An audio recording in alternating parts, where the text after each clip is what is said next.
Bismillahirrahmanirrahim. Assalamualaikum warahmatullahi wabarakatuh.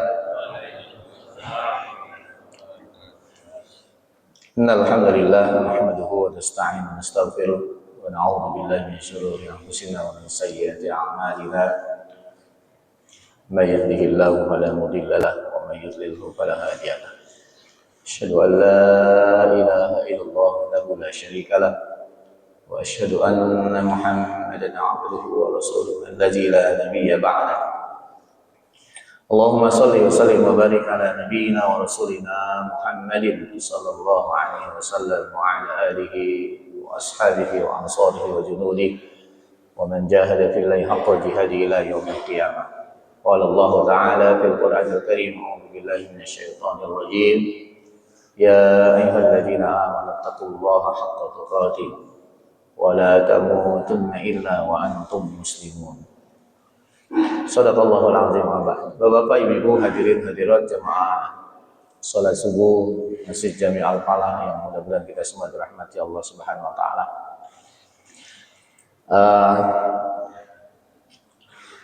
Imam Asyuyuti dalam kitabnya Lubabul Hadis di hadis pertama di bab keutamaan ilmu dan alim, orang alim, beliau menyampaikan satu hadis yang kemudian juga hadis ini banyak dikomentari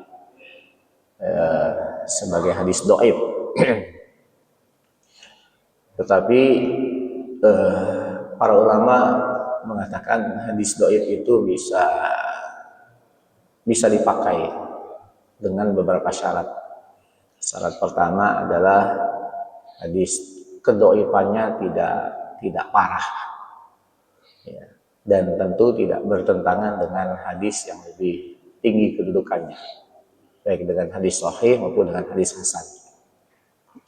Yang kedua, tidak berkaitan dengan masalah halal dan haram atau ibadah secara khusus. Dan yang ketiga, ketika terkait dengan targhib wa tarhib dan juga fadhailul amal, yaitu terkait dengan keutamaan beramal. Oleh karena itu wajar kalau kemudian Imam Asyuyuti memasukkan hadis ini di dalam kitabnya. Sementara kita tahu Imam Asyuyuti dikenal dengan salah satu gelarnya adalah Al-Hafiz. Al-Hafiz itu berarti adalah orang yang dalam bidang hadis itu telah menghafal 300.000 hadis. 300.000 hadis, tidak hanya matannya tapi juga sanadnya. Jadi artinya terkait dengan hadis, masalah hadis, Imam Asyuyuti juga punya kapasitas. Oleh karena itu beliau tidak akan sembarangan kemudian memasukkan hadis ini dalam kitabnya. Ya, ini hadis ini sebagai motivasi buat kita. Kalaupun memang kemudian lebih kuatnya hadis ini dhaif. Ya, dan hadis ini kalau di pondok-pondok ya sudah menjadi pelajaran ya, sebagai motivasi bagi para santri. Di mana Nabi mengatakan, "Ya Ibnu Mas'ud, julusuka sa'atan fi majlisil ilm." Wahai Ibnu Mas'ud, dudukmu di majelis ilmu, la tamassu qalaman wala taktubu harfan. Ya, tanpa memegang pena, tanpa menulis satu huruf pun, itu khairun laka min idki alfi raqabah. Itu lebih baik daripada membebaskan 1000 budak. Ya. Wa nazruka ila wajhil alim khairun laka. Ya, pandanganmu ke arah orang yang berilmu itu lebih baik bagimu min alfi farsin tasaddaqta biha fi sabilillah, daripada bersedekah dengan 1000 kuda perang di jalan Allah. Wassalamuka 'alal alim khairun laka min ibadati alfi sanatin. Dan salammu kepada orang yang berilmu, ucapan salammu kepada orang berilmu itu lebih baik bagimu daripada beribadah selama 1000 bulan. Nah, ini sebagai motivasi kita. Ya, hadis ini terkait dengan keutamaan orang yang berilmu dan orang yang berilmu. Keutamaan ilmu dan orang yang berilmu. Bagaimana tadi disebutkan, sesaat saja di majelis ilmu itu lebih baik daripada membebaskan 1000 budak gitu. Dan ini tidak bertentangan dengan keutamaan hadis yang sahih maupun hasan terkait dengan berada di majelis ilmu. Ya. Artinya bahkan Nabi mengatakan majelis ilmu itu seperti taman-taman surga. Taman-taman surga. Ya betapa sesaat saja kita cuman kalau bahasa Inggrisnya meneng baik gitu. Ya. Meneng baik gitu. Nah, itu tanpa nulis, tanpa nyatet gitu. Maka itu lebih baik mendengarkan. Begitu juga ngaji itu memotivasi kita. Yang kedua dalam hadis ini adalah yaitu memandang ke arah orang yang berilmu, khususnya ketika lagi dalam majelis ilmu gitu. Wabil khusus lagi. Kenapa? Wah ini jelas utama. Ya. Paling tidak kalau kita tidak mandangnya bukan ke depan ke orang yang sedang menyampaikan, mandangnya ke arah karpet, itu lama-lama akan terucap Bismika Allahumma ahya wahmud. Gitu. Itu pasti gitu. Ya. Orang melotot aja ke arah sini bisa ngantuk gitu. Dari 50 watt bisa jadi 5 watt. Apalagi sudah nunduk duluan. Nah itu punya keutamaan memandang orang yang berilmu seperti itu. Dan kemudian salam kita kepada orang yang berilmu itu juga memiliki keutamaan. Walaupun secara asal mengucapkan salam terlebih dahulu itu hukumnya sunnah. Menjawabnya yang wajib seperti itu. Tetapi Nabi mengatakan tetap yang terbaik yang memulai mengucapkan salam. Saya pernah sampaikan bagaimana sahabat Abdullah bin Umar ketika sedang berjalan bersama dengan murid-muridnya, lalu dia lewat pasar. Lalu ketika lewat pasar, dia masuk ke dalam pasar. Pikiran murid-muridnya Abdullah bin Umar mau belanja. Ternyata enggak. Dia keliling di pasar itu, setiap kali ketemu orang, ngucapin salam. Assalamualaikum, assalamualaikum, assalamualaikum. Nah itu. Udah selesai, keluar dari pasar. Itu saking beliau ingin mengamalkan apa yang Nabi yang memulai dengan salam itu lebih baik. Tapi kayaknya sulit zaman sekarang diamalin. Nanti gila gitu. Takutnya begitu. Ke pasar bukan belanja cuman salam doang. Padahal itu kebiasaan para sahabat seperti itu. Kenapa tetap yang memulai salam itu lebih baik daripada yang menjawab seperti itu, karena dia awal mendoakan kebaikan buat orang lain seperti itu. Nah itu yang kemudian maksud lebih baik daripada yang menjawab salam itu sendiri. Nah oleh karena itu, karena ini terkait dengan ilmu, di waktu yang singkat ini ya mungkin ini pernah disampaikan oleh para ustadz kita, tapi untuk mengingatkan kita ya, kita udah sekian tahun belajar nuntut ilmu gitu, walaupun kata Calontong ilmu itu nggak salah kok sampai dituntut gitu, kan begitu kata Calontong nih gitu. Ya. Nah itu sudah berhasil belum kita nuntut ilmu? Sudah sukses belum? Ya. Ini dalam semua keadaan menuntut ilmu, termasuk di majelis ilmu seperti ini yang kita lakukan. Wabil khusus yaitu di hari Ahad subuh seperti ini. Apakah kita sudah sukses dalam kita menuntut ilmu? Maka sahabat Ali bin Abi Thalib radhiyallahu anhu beliau mengatakan, ala la tanalul ilma illa bisittatin. Ya, ketahuilah sesungguhnya ilmu kalian tidak akan bisa mendapatkan ilmu kecuali dengan 6 hal. Bisittatin. Saundika an majmu'iha. Saya akan beritakan pada kalian, saya akan jelaskan pada kalian semuanya dibayani dengan rinci. Ya. Jadi kata Ali bin Abi Thalib, kita tidak akan dapat ilmu kecuali dengan 6 hal ini. Yang pertama adalah zakain, wa hirsin, wastibarin, wa bulghatin, wa irsyadu ustadin, wa tuli zamanin. Jadi yang pertama adalah kecerdasan, yang kedua adalah kesungguhan, kemauan yang kuat, kemudian adalah kesabaran, kemudian biaya, kemudian bimbingan ustadz, dan yang terakhir waktu yang lama. Ya. Nah, oleh karena itu kita bahas tentang hal ini gitu. Apakah 6 hal ini sudah kita penuhi? Yang pertama adalah zakat, kecerdasan. Ya semua sepakat untuk bisa dapat ilmu itu butuh kecerdasan. Kenapa? Dia perlu mendengarkan dengan baik, lalu kemudian mengulangnya, kemudian nanti menghafalnya, kemudian nanti disampaikan. Itu butuh kecerdasan. Walaupun kemudian kecerdasan orang berbeda-beda. Gitu. Kecerdasan orang beda-beda. Maka ada istilah dalam itu IQ, bisa diukur IQ itu. Ya, berapa IQ-nya? Habibie berapa tuh Habibie? Ya. Tuh, tinggi, salah satu IQ yang tinggi. Ya mirip-mirip dengan kecerdasan lah, gambaran kecerdasan gitu. Jadi butuh kecerdasan karena ada yang dihafal, ada yang harus diingat gitu. Nah, oleh karena itu bicara kecerdasan, para ulama mengatakan ada 2 macam. Orang bisa cerdas itu dengan 2 macam. Ya. Kecerdasan itu 2 macam. Yang pertama adalah muhibatun minallah. Dia memang pemberian Allah. Ya. Bahkan pure. Untuk satu bidang ilmu atau bahkan ilmu, banyak ilmu, dia benar secerdas itu karena dia dianugerahkan oleh murni. Dan ini yang dalam bahasa kita sering disebut, kita mengenal istilah ilmu laduni gitu. Ilmu laduni. Pokoknya kalau secara logika ini kayaknya susah. Enggak semua orang bisa gitu. Enggak bisa, ya.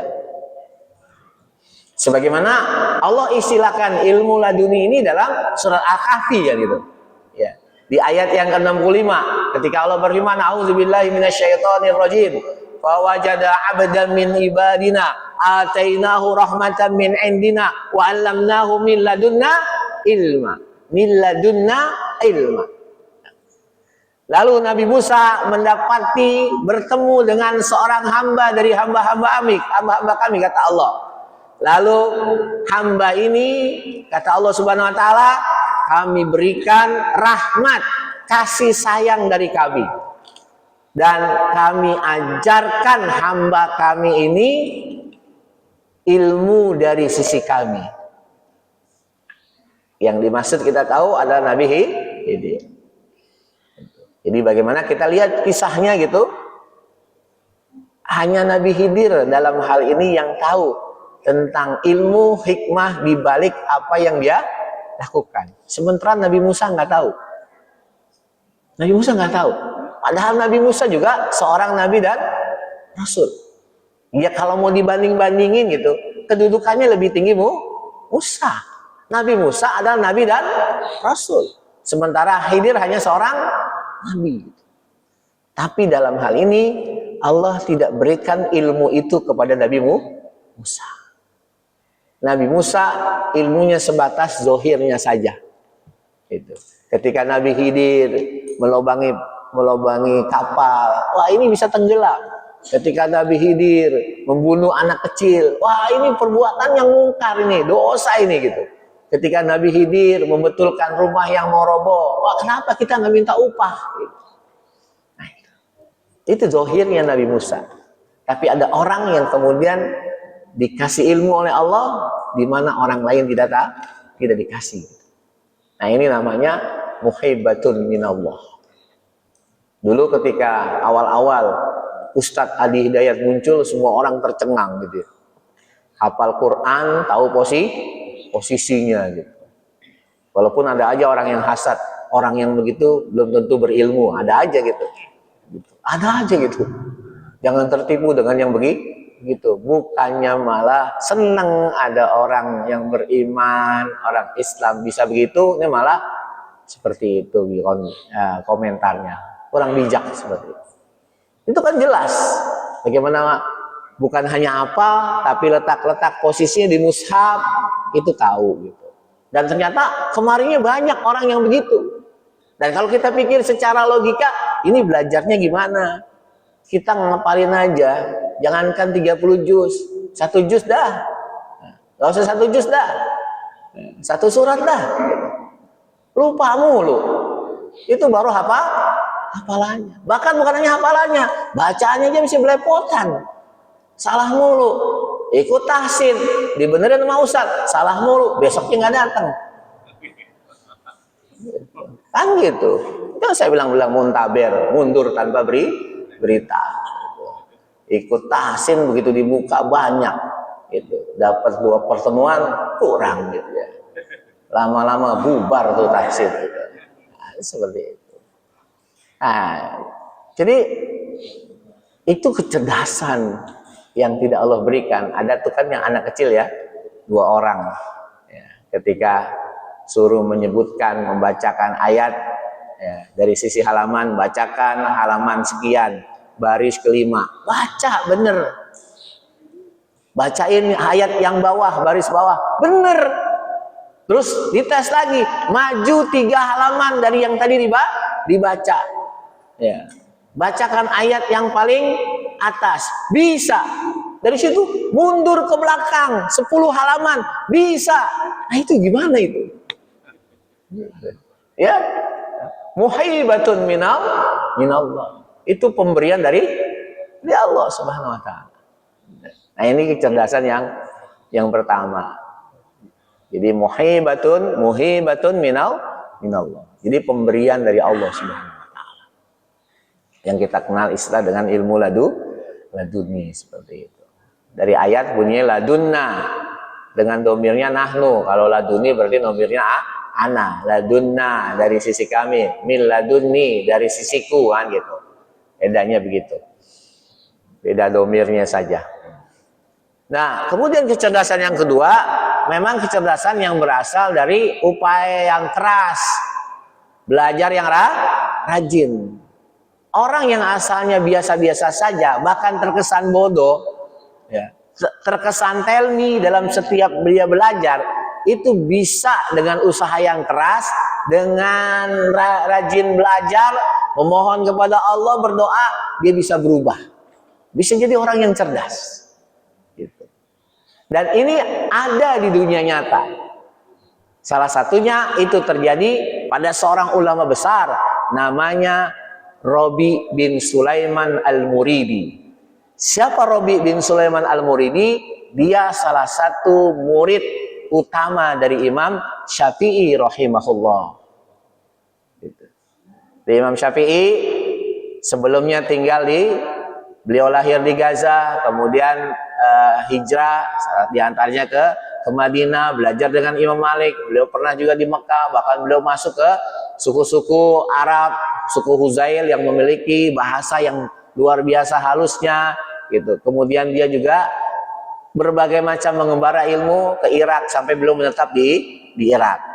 Tapi kemudian di tahun 199 Hijriah beliau hijrah ke Mesir. Sampai beliau wafatnya di Mesir tahun 204 Hijriah.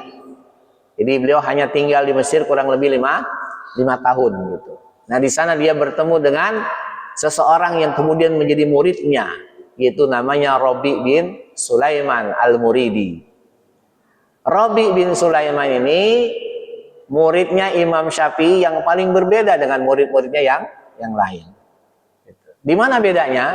Setiap kali Imam Asy-Syafi'i menyampaikan ilmunya, lalu beliau setelah itu selesai nanya sama murid-muridnya, satu persatu ditanya, kalian sudah paham apa yang aku sampaikan? Paham guru, paham. Tapi begitu Rabi ditanya, Rabi kamu paham? Belum guru. Belum guru.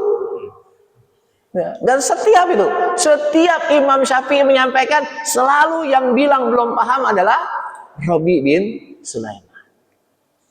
Maka Imam Syafi'i melihat muridnya ini beda dengan yang lain, jangan sampai wibawanya jatuh. Maka akhirnya khusus Rabi dipripatin, tidak klasikal.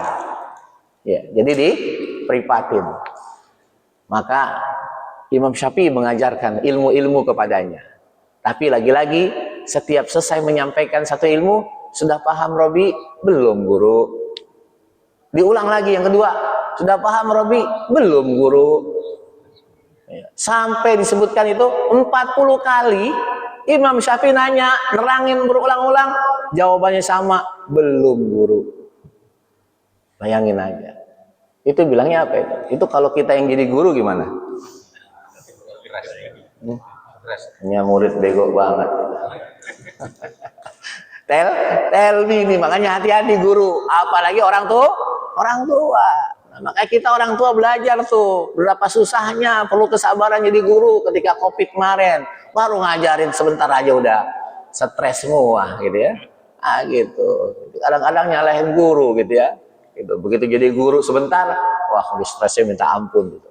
Oke. Nah, gimana guru yang setiap hari menghadapi anak-anak kita gitu.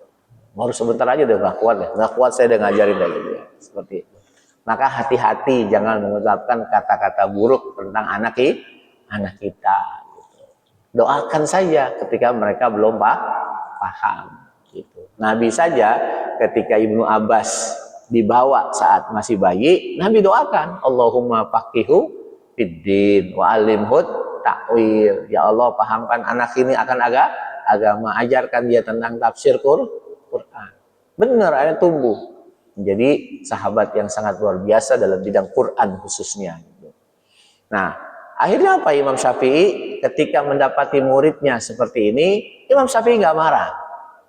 Bahkan Imam Syafi'i pernah mengatakan, laukanal ilmu, kalaulah ilmu itu seperti sesuap makanan, ya pasti aku suapkan langsung ke mulutmu.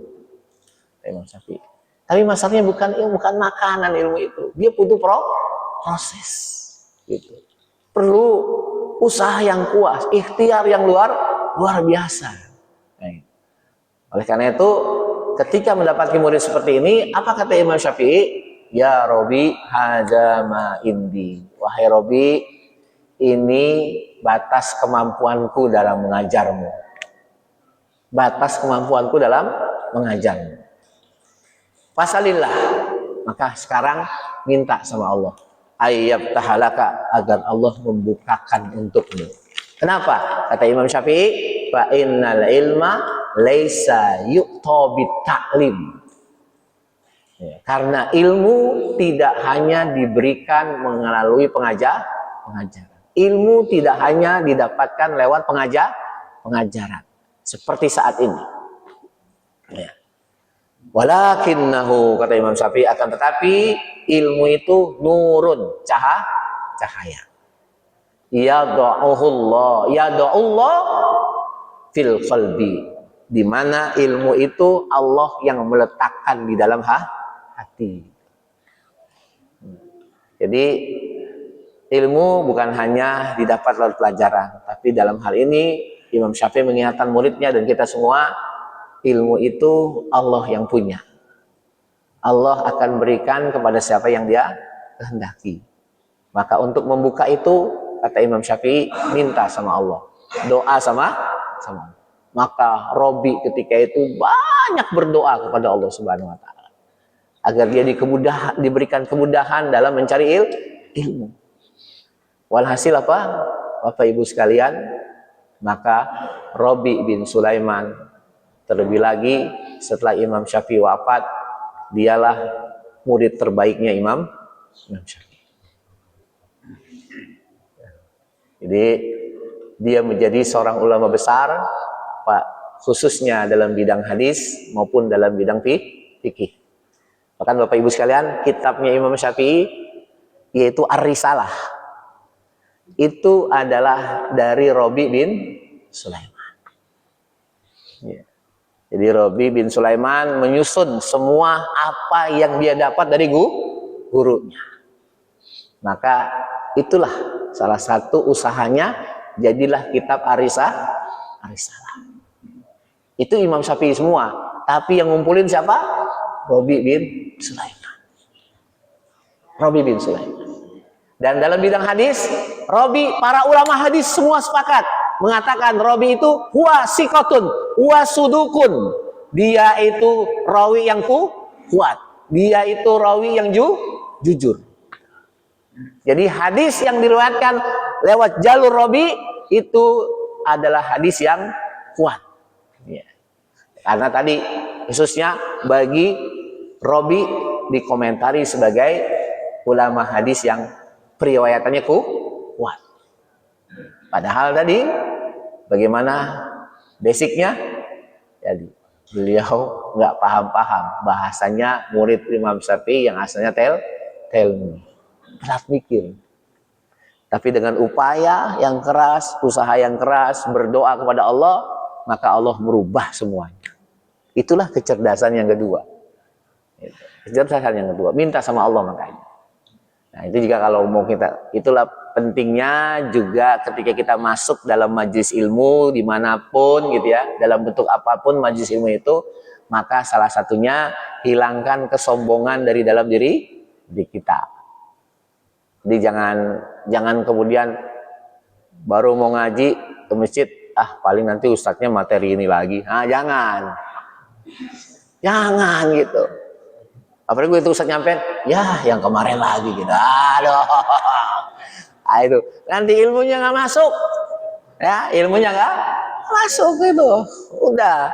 Para ulama begitu. Jadi seorang ulama dia sebenarnya tahu apa yang disampaikan oleh orang yang di depannya gitu, tetapi dia seolah-olah nggak tahu begitu dia berada dalam majelis.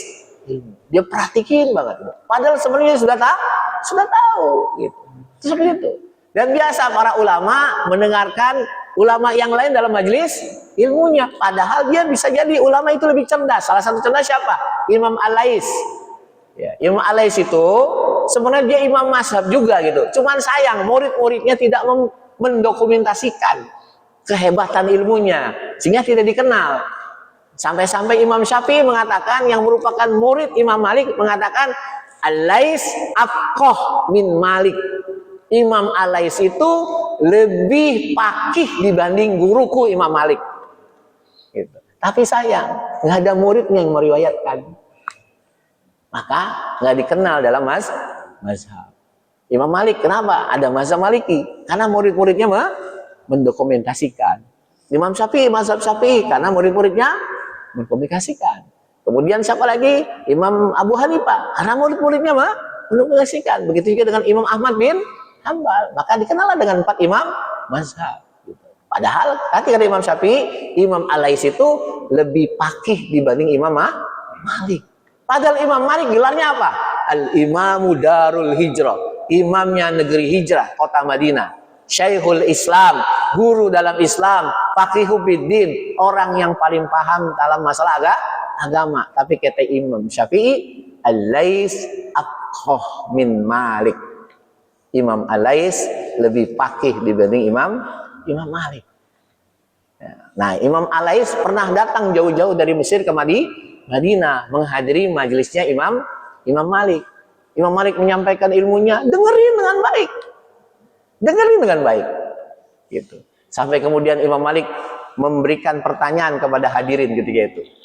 Tidak ada satupun yang jawab. Maka kemudian Imam Al-Lais memberanikan diri menjawab dan menyebutnya dengan rinci, ya, atas pertanyaan dari Imam Malik. Maka tersadar Imam Malik, jangan-jangan kamu Imam Al-Lais.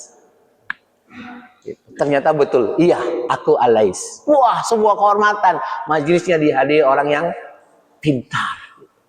Seperti itu. Sampai akhirnya ketika selesai majelis itu, Imam Al-Lais balik ke penginapan. Kemudian Imam Malik mengantarkan hadiah melalui muridnya kepada Imam Al-Lais. Dikirim kurma terbaik kota Madinah. Begitu muridnya selesai, mau balik, kata Imam Al-Lais, sini. Saya juga mau ngasih buat Imam Malik. Nah, dikasihnya bukan korma lagi, tapi emas. Emas. Karena Imam Al-Lais itu pengusaha. Seperti itu. Jadi dikasih korma, balasnya emas. Ya. Kalau kita dikasih korma, balasnya kerupuk.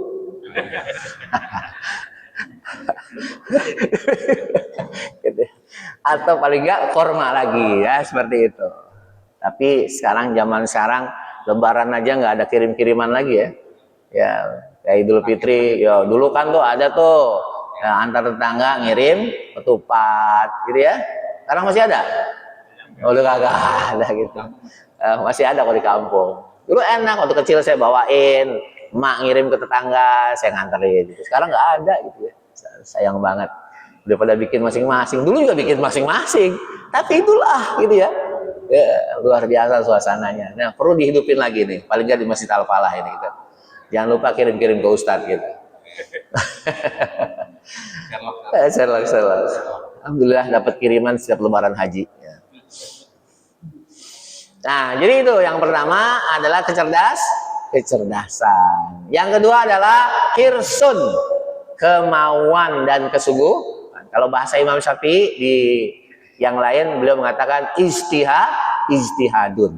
Jadi hirsun wa ijtihadun, kemauan dan kesungguhan.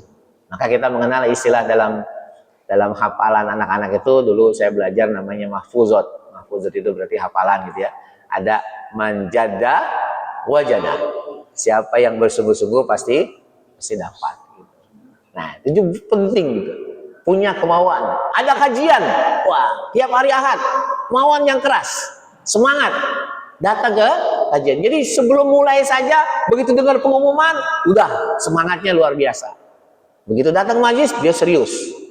Benar, perhatikan dengan baik. Maka itu kunci sukses seperti itu. Dan kita ini, saya sering sampaikan, kita ini enak banget, ustadznya datang. Ya, ustadznya datang. Ya. Sekarang saja alhamdulillah saya deketan Harapan Baru. Dulu pertama kali diundang kemari, saya masih rumahnya di Kampung Melayu, Pak. Ya, di Kampung Melayu berapa tahun yang lalu itu? Iya, Kampung Melayu gitu ya. Kampung Melayu di Tenggara. Jadi saya dari sebelum subuh ya, 1 jam sebelum subuh sudah jalan ke Masjid Al-Falah ini. Tapi alhamdulillah memang Al-Falah jamaahnya banyak. Jadi ustadznya semangat gitu ya, semangat gitu. Dulu masih pakai motor gitu ya. Makanya ditanya, "Ustaz, masih tinggal di Jatinegara?" Enggak, udah enggak, di dekat. Di Harapan Baru gitu ya. Jadi saya berapa tahun tuh, kurang lebih 5 tahun itu bolak-balik. Ya, kalau ngisi kajian Al-Falah ya itu dari Kebun Pala saya kemari gitu. Nah, kesungguhan para ulama dulu, maka kemudian mengantarkan mereka kepada kesulitan mencari ilmu, itu luar biasa. Contohnya, sahabat Jabir bin Abdullah. Jabir itu sahabat yang paling termasuk deretan sahabat yang paling banyak meriwayatkan hadis. Ada 7 sahabat saya pernah sampaikan, sahabat yang paling banyak meriwayatkan hadis. Salah satunya Jabir bin Abdullah. Dia diurutkan ke-6 dari 7 besar, 7 terbanyak. Ya, berapa hadis yang meriwayatkannya? 1.500 hadis. Ternyata muncul namanya di urutan ke-5 sebagai perawi ke-6 sebagai perawi hadis terbanyak, itu karena kesungguhan yang luar biasa. Salah satunya dibuktikan apa? Jabir ini pernah mendengar ada sahabat Nabi yang lain namanya Abdullah bin Unais. Dia katanya mendengar Nabi bersabda. Maka dia datang dari Mekah ya, dari Madinah menuju ke tempat tinggalnya Abdullah bin Unais. Ya, di mana dia pengen dengar 1 hadis saja. Ya, 1 hadis, dan itu butuh waktu 1 bulan. 1 hadis. 1 hadis. Nah, ini kita tadi mulai dari sekarang berapa hadis yang saya sudah sampaikan? Nah, banyak gitu ya. Saking banyaknya lepas lagi. Kebacakan gitu ya. Seperti itu. Nah, itu. Ini 1 hadis, 1 bulan perjalanan. Itu luar biasa. Hirsun wa istihadun. Begitu juga Ibnu Abbas, itu juga sama. Beliau juga urutan ke-5. Kalau tadi Jabir ke-6, Ibnu Abbas itu ke-5. Kalau Jabir 1.500 hadis, kalau Ibnu Abbas 1.600 hadis. Dan kenapa muncul dia namanya? Karena hirsun wa istihadun. Beliau pernah juga kemudian mendengar ada sahabat yang mendengar hadis Nabi dari Nabi langsung, maka kemudian datang. Begitu dia sampai ke tempat sahabat itu, ternyata pintu rumahnya tertutup karena ketika itu siang hari. Dia ketuk-ketuk, dia ucapkan salam, nggak keluar juga. Akhirnya dia tunggu di luar, bahkan saking lamanya dia ngantuk dan dia tertidur di depan pintu rumah sahabat itu. Sampai kemudian setelah beberapa saat, sahabat itu keluar dan mendapati Ibnu Abbas sedang tertidur di depan pintu rumahnya. Betapa kagetnya Karena yang datang adalah sahabat mulia yang merupakan sepupunya Nabi Muhammad SAW. Atas sahabat tadi, wahai sepupu Nabi, kenapa engkau tidak mengundangku untuk datang ke tempatmu kalau engkau hanya ingin mendengarkan hadis dariku? Kata Ibnu Abbas, tidak, beginilah ilmu. Saya yang butuh, saya yang datang. Sampai seperti itu. Hirsun wa istihadun. Ya. Imam Syafi'i juga begitu. Karena kehabisan kertas untuk menulis, maka dia cari pelepah kurma, dia cari kulit binatang, dia cari tulang belulang untuk mencatat ilmu yang dia dapatkan dari guru-gurunya. Sekarang kita nggak perlu pakai kertas, pakai HP aja cukup. Ada note, catat. Nah, itu nggak perlu nyatet, AI aja ya, gitu. Nah, tinggal klik aja, hukum, bla bla bla bla, keluar. Makanya malas nyatet jadinya, gitu ya. Seperti itu. Nah itu. Jadi ini contoh-contoh para ulama kita, ya dalam hal hirsun wa istihadun, kemauan yang kuat dan semangat yang sungguh-sungguh, semangat yang tinggi. Sudah suruk?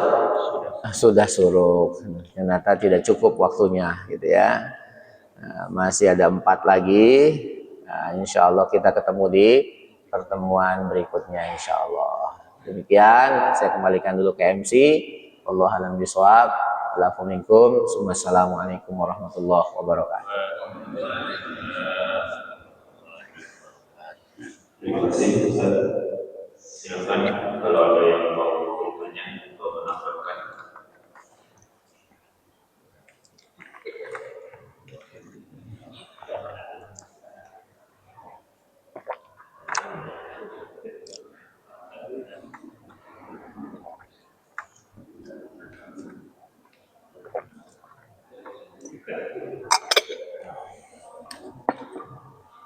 Assalamualaikum warahmatullahi wabarakatuh.